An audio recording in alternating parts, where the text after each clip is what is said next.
Welcome to how to download Instagram story in iPhone. So in this video we are going to show you how to download Instagram story in iPhone. But before start of this video, I want you guys to like this video and subscribe to my YouTube channel.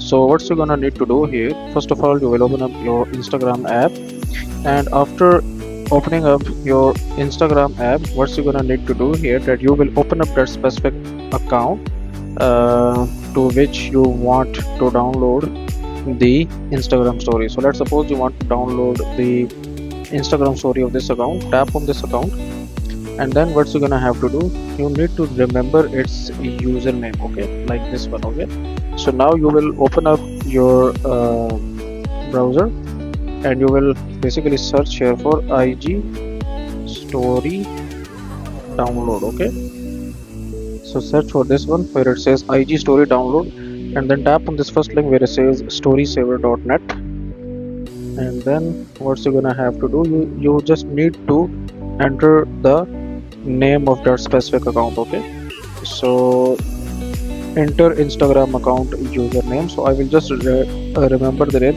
MERWB. So just cancel this ad, and then basically search here MERWB and tap on download, and then we'll check this captcha and select all with the bridges. So these are all bridges. Okay, and then tap on verify, and then now what it will do, here you can say that this is the account and this is her stories, and it has videos and photos as well. So just simply tap on save as video and save as photo, and it will be downloaded. So that's it for this video, guys. If you find this video useful, kindly like this video and subscribe to my channel, and I will meet you in the next video.